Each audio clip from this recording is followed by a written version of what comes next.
Hello everyone, आपका स्वागत है एक नए वीडियो में। आज हम लोग डिस्कस करने वाले क्वाड्रेटिक इक्वेशंस के वर्ड प्रॉब्लम्स जो कि सबको हैरान परेशान करते हैं। आज हम लोग देखने वाले 4.3 एक्सरसाइज जो आपका एनसीईआरटी टेक्स्ट बुक है उसमें ले लीजिए आपका एनसीईआरटी टेक्स्ट बुक और 4.3 पे आ जाइए। उसमें सम नंबर 5 हम लोग डिस्कस करने वाले हैं। सम नंबर 5 से डिस्कस करेंगे 5, 6, 7, 8। ये 4 सम आज डिस्कस करने वाले हैं और ये चारों सम जो है वर्ड प्रॉब्लम्स के अंडर में आते हैं। ठीक है ना, जल्दी से आप निकाल लीजिए। 4.3 का आपका सम है, पहला सम है in a class test. Okay, पहला सम है in a class test the sum of Shefali's marks in mathematics and English is 30। Had she got 2 marks more in math and 3 marks less in English, the product of their marks would have been 210. Find the marks in 2 subjects. Sum number 5 है। इसमें पहले देखते हैं कौन involve है। Shefali involve है। देखिए शेफाली ने क्या किया है, 2 पेपर लिखा है। ठीक है, एक लिखा है उसने मैथ और दूसरा पेपर उसने लिखा है इंग्लिश। ठीक है ना, इस तरह से 2 पेपर उसने लिखा है। ठीक है, और सम ऑफ द टोटल मतलब इन दोनों का मार्क्स मिला के उसको आया है सम ऑफ मार्क्स, यानी जो टोटल मार्क्स उसको मिला दोनों मिला के 30। ठीक है ना, इस तरह से 30। ठीक है, जो कॉन्सेप्ट मैं आज बोलने वाला हूँ ये कॉन्सेप्ट आपको पहले समझना है, फिर हम लोग इक्वेशन बनाने की कोशिश करेंगे। ठीक है, तो यानी ऐसा हम अज्यूम करके चलते हैं कि x मार्क्स उसको मैथ में मिला था और y मार्क उसको इंग्लिश में मिला था। तो ऑब्वियसली ये देखिए, ये आपके पेपर में लिखना नहीं है, ये आपके लिए बना रहा हूं मैं यहाँ पर। यानी कि x प्लस y उसको टोटल मार्क मिल के आया है 30। तो x अगर मैंने ये वाला मैथ अगर मैंने x लेके चला हूँ x मार्क्स, तो फिर x मार्क्स लेके चला हूं तो इंग्लिश का मार्क्स क्या मैं वो बोल सकता हूं y is equal to 30 minus x. हाँ है ना, सोचो कैसे आया ये। x प्लस वाई तो 30 है, तो y यानी इंग्लिश की जो मार्क्स है इसको instead of calling it y मैं यहाँ पर 30 माइनस एक्स मार्क्स बोल सकता हूँ। ये बहुत जरूरी जानना कि हम क्या कर रहे हैं, एक ही वेरिएबल में लाने की कोशिश कर रहे हैं, 2 वेरिएबल नहीं यूज कर रहे हैं। हमने क्या बोला कि x मार्क्स हमने अज्यूम कर लिया मैथ का, x प्लस वाई तो 30 है, जो कि पहला स्टेटमेंट है यहाँ पर है। पहला स्टेटमेंट क्या है, in a class test the sum of Shefali's marks in math and English is 30। यानी क्या, शेफाली को जो है मैथ में और इंग्लिश में मिला के टोटल मिला है 30 मार्क्स। तो मैंने इसको x एज्यूम कर लिया और ये आपका क्या आ जाएगा, जो दूसरा y है तो वो आ गया 30 माइनस एक्स। इस तरह से बोला कि अगर उसने had she got 2 marks more in math, यानी अगर मैथ में उसने मार्क्स 2 मार्क्स ज्यादा गेन किया होता, मैथ में x मार्क्स अज्यूम किया तो 2 मार्क्स ज्यादा गेन किया हो, एंड 3 मार्क्स अगर उसने लेस गेन किया इंग्लिश में, यानी इंग्लिश में उसने सपोज इंग्लिश में ऑलरेडी उसके मार्क्स है 30 माइनस एक्स और उसमें से अगर और 2 मार्क कम हो जाते तो क्या होता, कंडीशन देख रखे। The product of the marks would have been 210। मतलब इन दोनों को अगर मैं मल्टीप्लाई कर लूं, ठीक है ना, इन दोनों को मैंने अब अगर मल्टीप्लाई कर लूं तो मुझे आंसर मिल जाता है 210। इस तरह से कंडीशन दिया है एज पर कंडीशन। तो ये कॉन्सेप्ट आपको समझना है कि मैंने किस तरह से पहला कंडीशन और दूसरा कंडीशन जोड़ लिया है। ये देखिए, ये जो पहला कंडीशन था शेफाली का, यहाँ पे लिखा मैंने, इससे मैंने पता किया कि भाई मैथ का मार्क्स कितना है इन टर्म्स ऑफ एक्स और इंग्लिश का मार्क्स कितना है इन टर्म्स ऑफ एक्स। और फिर मैंने दूसरा कंडीशन जो दिया हुआ है उसमें मैंने 2 मार्क इधर जोड़ा, क्योंकि बोला 2 मार्क बढ़ेगा और यहाँ पे 2 मार्क बोला है कि 3 मार्क बोला है, देखिए 3 मार्क कम होगा, sorry I am so sorry, English में उसके कितने मार्क कम होंगे, 3 मार्क। तो 2 मार्क बढ़ने वाला मैथ में, कितना 2 मार्क मैथ में बढ़ेगा तो +2 कर लिया, और इंग्लिश में जो है 3 मार्क कम होने वाला, इसलिए मैंने क्या किया है -3 कर लिया है। और इसका प्रोडक्ट करना है, नहीं प्रोडक्ट यानी मल्टीप्लीकेशन करना है, प्रोडक्ट यानी मल्टीप्लीकेशन होता है, और ये प्रोडक्ट जो है आपका 210 दिया हुआ है। इस तरह से हमको सबको अप्रोच करना है। तो पहला स्टेटमेंट क्या लिखेंगे, let x be Shefali's mark in mathematics. Therefore 30 minus x is her marks in English। और फिर आपको लिखना है एज पर कंडीशन। ये पहला आपको लाइन जो लिखना है वो ये है, उसके बाद ये कंडीशन एज पर कंडीशन ये लिखना है, फिर सम स्टार्ट हुआ। आई होप आपको यहाँ तक समझ में आया। मैं इरेज करने वाला हूँ, ये क्विकली नोट डाउन कर लीजिए। I will be erasing this part, okay, only I will be keeping the equation, बाकी सब मैं इरेज करने वाला हूँ। क्विकली नोट कीजिए ओके अपने नोटबुक में. Okay, so I am only interested now in what, in solving this equation. Rest everything I'm erasing right now so that it will be easy for you to understand कि equation हमको solve कैसे करना है. ठीक है, चलिए बाकी सब मैंने इरेज कर दिया है, सिर्फ और सिर्फ मैंने ये कंडीशन को रख दिया है जो कि मुझे सॉल्व करना है. Okay, let's see how to do this. अभी क्या करेंगे इसमें, पहले तो हम बोर्ड मास के हिसाब से पहले अंदर का सॉल्व कर लेंगे. क्या करेंगे, बोर्ड मास जो है बोलता है कि ब्रैकेट्स को पहले सॉल्व करो भाई, तो ब्रैकेट्स सॉल्व करेंगे. 30 - x - 3 = 210. तो यहाँ पे जाएगा x + 2. 30 माइनस अगर 3 करेंगे तो ऑब्वियसली 27 आ जाएगा आपका. 27 - x आ जाएगा = 210. अब x के साथ मल्टीप्लाई करेंगे तो पहले आ जाएगा 27x, इसको करेंगे तो -x², इसको करेंगे तो कितना आ जाएगा 54, क्या आ जाएगा 54, और इसको करेंगे तो -2x = 210. इस तरह से बढ़ेंगे आगे. अब देख लीजिए यहाँ पर नोट करने वाली बात है, सब वो तरफ ले लेते हैं, यानी सारा का सारा जो सिस्टम है हम वो तरफ ले रहे हैं. तो कैसे आ जाएगा, x वो तरफ जाके +x² हो जाएगा. ठीक है, -2x वो तरफ जाके +2x आ जाएगा, ये आ जाएगा -27x. ठीक है ना, 54 वो तरफ जाके -54 आ जाएगा, और 210 तो पहले से ही वो तरफ ही है. ठीक है ना, I have taken everything on the right side में मैंने ले लिया. ठीक है, इस तरह से मुझे मिल गया. यहाँ तक नोट कर लीजिए, फिर हम लोग आगे बढ़ेंगे. अब देखिए यहाँ पर अगर नोट करने वाली बात है, 2x - 27x लाइक टर्म है, तो ये बन जाएगा आपका -25x. हाँ या ना, लुक एट दिस. एंड ये जो -54 + 210 है, तो ये 210 में से तो 54 को माइनस करना पड़ेगा. कितना आ जाता है देख लिया, देखिए इसको 20, 6 यहाँ पे, ये 50, 156 क्या आता है 156, वो भी प्लस में आएगा क्योंकि 210 बड़ा नंबर है.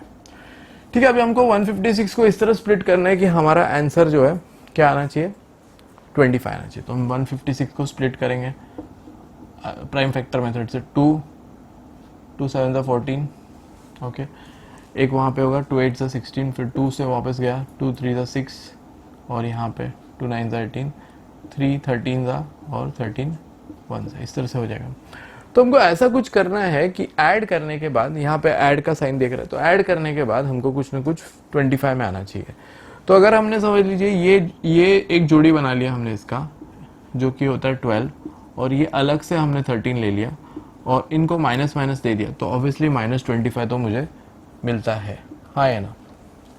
और दोनों को अगर मल्टीप्लाई करता हूँ, यानी दोनों को अगर मैं यहाँ पे मल्टीप्लाई करता हूँ तो मुझे +156 भी मिल जाता है यहाँ से. ठीक है ना, ये दोनों पॉसिबिलिटी हो रहा है. तो इसका मतलब मेरे जो दो अनमोल रतन है यहाँ पर, वो है -12x और -13x, और इस तरह से ये सम मेरा सॉल्व हो जाएगा. इसमें x कॉमन आ जाएगा, x - 12 - 13 x - 12 = 0, यानी x की वैल्यू मेरी 12 आ रही है और मुझे x की वैल्यू जो है 13 भी आ रही है.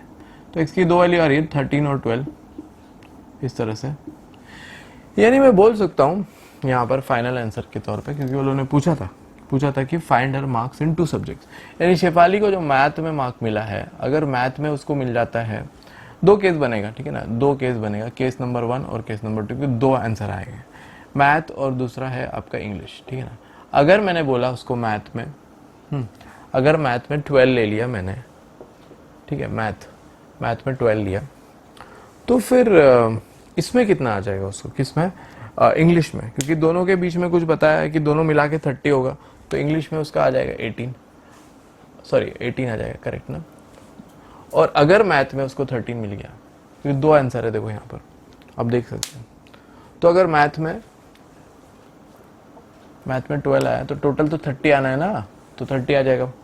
क्या बोला है, पहला कंडीशन देख लो, क्या कंडीशन है पहला, in class test Shefali's marks in math and English is 30, तो दोनों मिला के 30 है, तो 30 आ रहा है, सही बात है.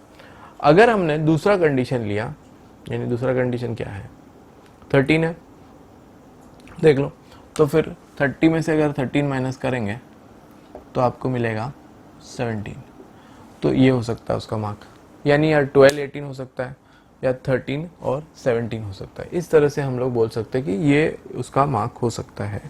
तो ये find our marks in 2 subjects, ठीक है। फिर बढ़ते हैं अगले सम की तरफ। चलिए फिर बढ़ते हैं नेक्स्ट सम पे, 6th सम।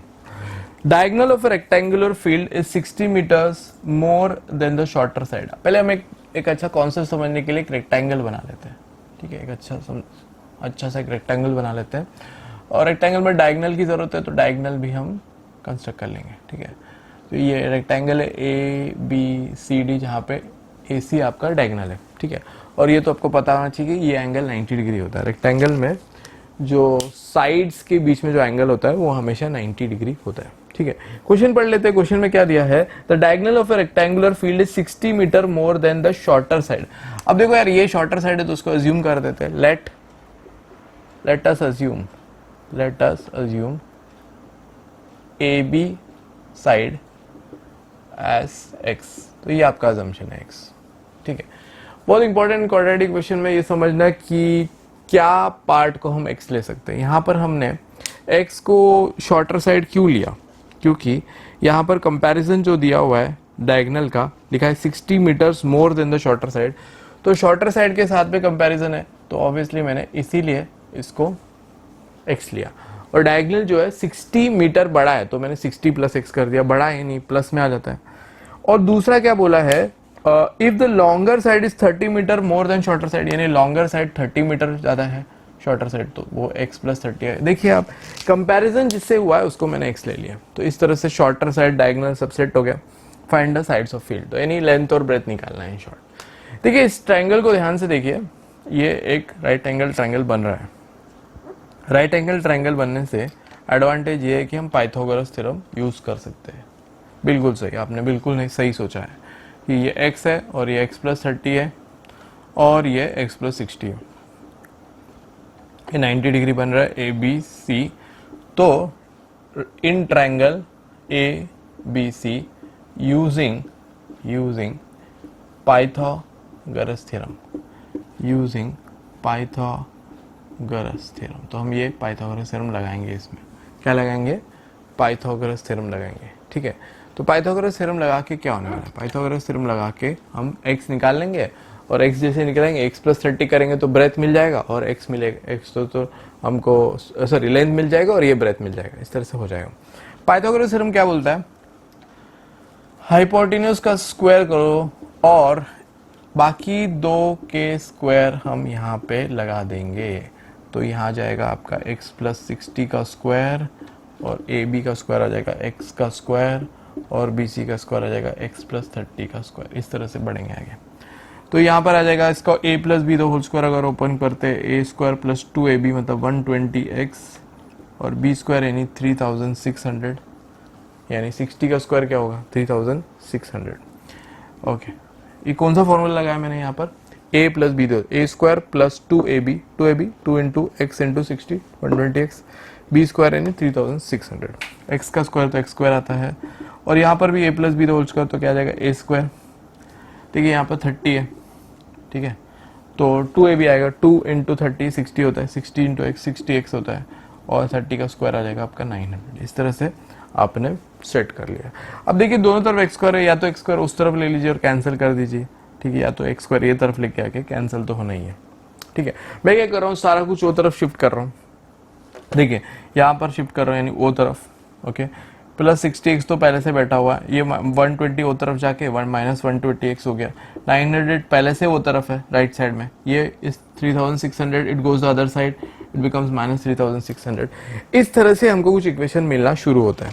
ओके, तो ये क्या हो जाएगा एक्स स्क्वायर। अब देखिए 60 और 120 में अगर ध्यान दे तो हमको इन दोनों में माइनस 60 आएगा। क्यों ऐसा, क्योंकि बड़ा साइन, बड़ा नंबर जो 120 है, और 900 और 3600 में मुझे आंसर माइनस में आएगा, और मुझे मिल जाएगा 2700। इस तरह से मुझे मिलेगा 2700। यानी इस इक्वेशन को मैं यहाँ लिख रहा हूँ, x square minus 60x minus 2700, okay, is equal to 0। अब मुझे ऐसा कुछ स्प्लिट करना है 2700 को कि मुझे आंसर 60 मिले। तो 2700 का मैं फैक्टर ले रहा हूँ, तो देखिए 2 से जाएगा, 2 1 2 3 6 5, ठीक है, इस तरह से कुछ होगा। फैक्टर लेने के बाद मुझे वो 2 अनमोल रतन जो 2 फैक्टर है वो मिल जाएंगे। 2 6 12, 2 6 12, फिर 1 हुआ, 2 7 14, फिर 1 हुआ, 2 5 10, इस तरह से। अच्छा, फिर 5 से जाएगा, 5 से जाएगा, बिल्कुल जाएगा। 5 1 5, 5 3 15, 2 बचा, 5 25, फिर से 5 से जाएगा, 5 2 10, 5 7, फिर 3 से जाएगा, 3 9, फिर 3 से जाएगा, 3 1 3। तो इस तरह से कुछ आ रहा है। तो हम क्या कैसे फाइंड आउट करें, ठीक है ना, कैसे, how can we find out. तो यहाँ पर देखो क्या है, हम क्या कर सकते हैं, 60 हमको लाना है। तो हम देखें यार, यहाँ पे 2 2 4, 4 5 20, ठीक है ना, 20 आ रहा है यहाँ पे। ओके, यहाँ पर क्या आ रहा है, 20 इंटू 3 करेंगे तो 60 आएगा, पर वो तो फ़ायदा नहीं होगा। तो ये 2 2 4। ओके, हम लोग कुछ एक ऐसा कर लेते, 27 इंटू यहाँ पर 100 है, जो कि 10 इंटू 10 है, और ये 3 इंटू 9 है, और फिर से 100 इंटू 100 है। हम देख रहे कैसे कर सकते हैं। देखिए, मैं 90 और 30 करूँ तो मेरा काम बन जाएगा ना, 90 और 30 60 बन जाएगा, सही है ना। इस तरह से भी सोच सकते हैं। इसमें भी अगर आप थोड़ा कॉम्बिनेशन ट्राई करें तो ऐसे आपको कॉम्बिनेशंस मिल जाएंगे जिससे कि आपको ये 60 मिल सकता है। यानी मैंने क्या किया, 90 और 30 को अगर मैं देखूं, यानी यहाँ पर भी 90 और 30 हो सकता है। कैसे, देखिए ये 10 है, इसे 30 कर दिया, और बाकी का जो बचा वो 90 होगा। अगर मैं -90x और +30x करता हूँ तो मल्टीप्लाई करने के बाद -90 और +30 -2700 तो आता है। और ये साइन से मुझे पता भी चलता है कि यहाँ पर जो साइन है, माइनस साइन, उससे पता भी चलता है कि मुझे इस सम में सब्ट्रैक्ट तो डेफिनेटली करना है, ठीक है। तो ये 2700 आ गया इस तरह से। तो मैंने फैक्टर्स निकाल के पजल को सॉल्व कर लिया कि 60 के 2 स्प्लिट अप क्या होंगे, 90 और 30। देखिए, इसको अगर हम लोग -90 और +30 करते तो -60 तो आ रहा है, और मल्टीप्लाई करने से भी आना चाहिए। -30 इंटू +630, -90 इंटू +30 करें तो -2700 भी आ रहा है, वो भी देखना है, साइन भी देखना है, ठीक है। इस तरह से हो गया। यहाँ पर x कॉमन लेंगे तो x -90 आ जाएगा, और यहाँ 30 तो x -90। तो इस तरह से हमको यहाँ पर x -90 एक फैक्टर मिल जाता है, और दूसरा x +30 मिल जाता है। सॉल्व करने के बाद हमको पता चलता है x 90 की तरफ जाने के बाद x की वैल्यू 90 है। 30 हमने इसलिए नहीं है क्योंकि नेगेटिव वैल्यू होती है x की -30 नेगेटिव वैल्यू होती है, वो तो नहीं ले सकते क्योंकि भाई साइड तो नेगेटिव नहीं होता है। तो हमने उसको डिस्कार्ड कर दिया, और हमने क्या कर दिया, x की वैल्यू 90 ले ली, यानी x की वैल्यू हमारी आ जाती है 90। तो ऑब्वियसली ये वाली आ जाएगी आपकी 90 + 30 120। इस तरह से हमने फाइंड आउट कर लिया कि भाई एक जो बड़ी साइड है वो 120 है, और जो छोटी साइड है वो 90 है। तो ये सम तो खत्म हो गया, ठीक है। पॉज करके ये जो नोट कर लीजिए, ठीक है, और फिर हम लोग बढ़ेंगे अगले सम पर।